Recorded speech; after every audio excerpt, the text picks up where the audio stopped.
good morning. Today is Thursday, July 29th, and it's time for our weekly meeting highlights. And today is talking about 3 things that we're grateful for. But let's start right off to see how I'm doing. I was hoping to lose at least a pound this week. Well, actually, I was hoping to lose 0.8 so that I could get back into the 80-pound loss range. But let's see how I did.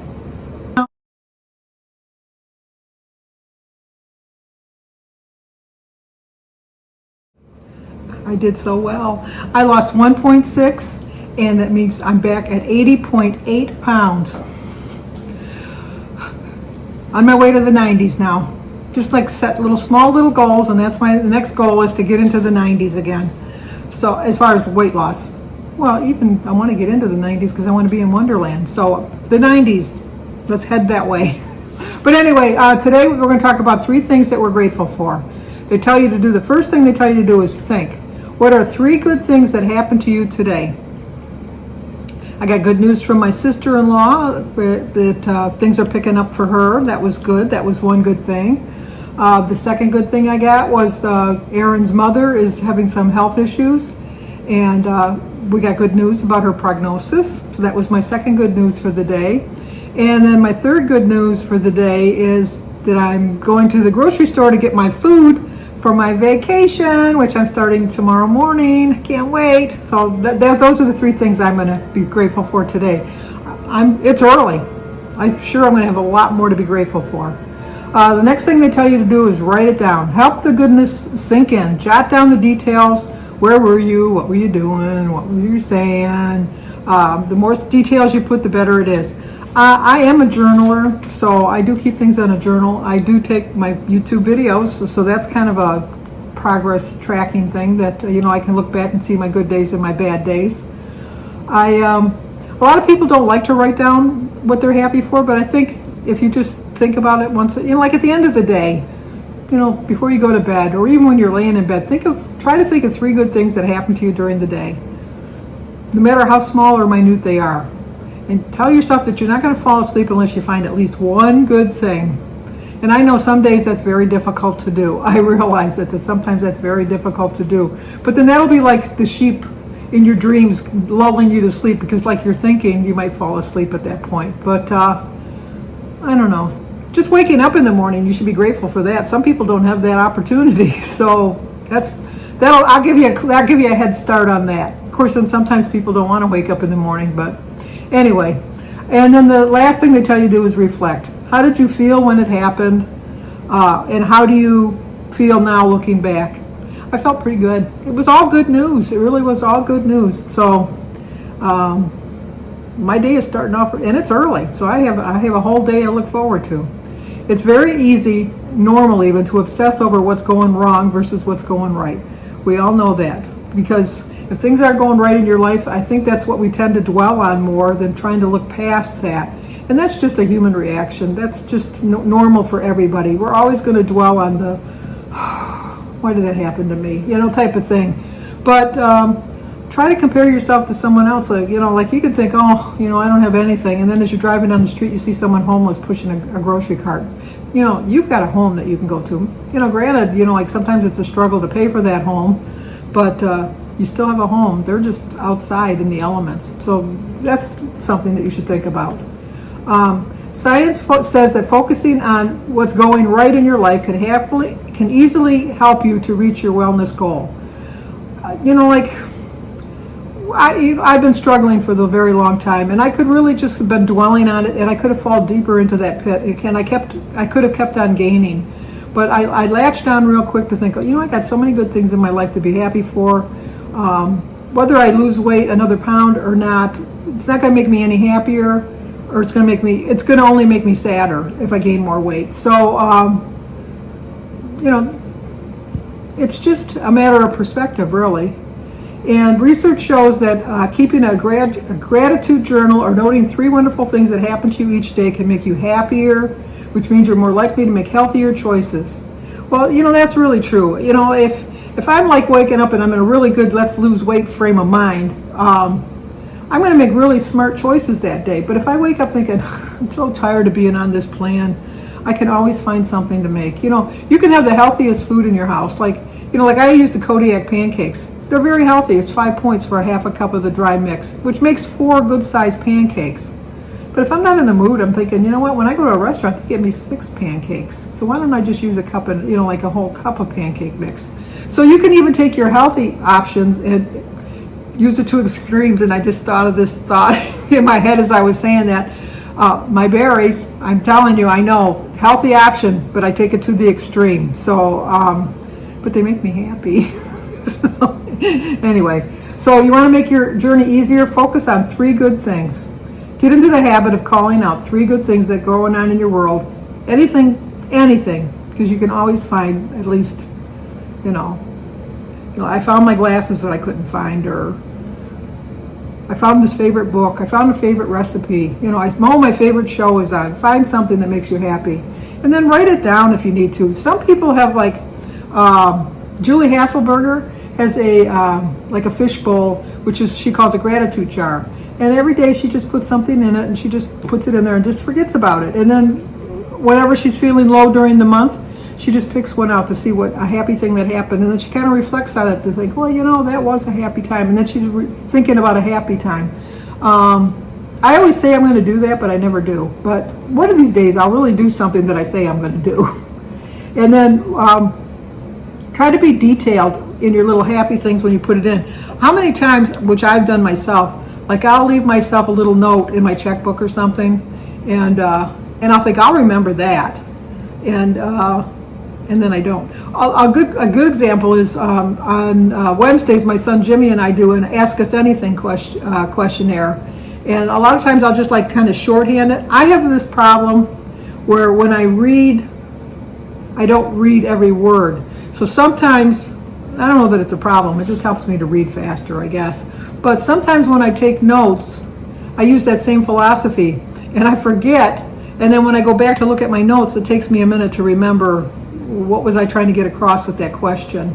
It eventually comes back to me, which I'm happy for, which is a good thing. But I think if I wrote it a little more detailed, it would help me in the long run. And when life doesn't go as planned, it's easy, normal even, to focus on the bumps in the road rather than the sun in the sky. What does that have to do with weight loss? That science shows that being grateful can make you happier, which means you make more healthier choices, or you're more likely to make healthier choices.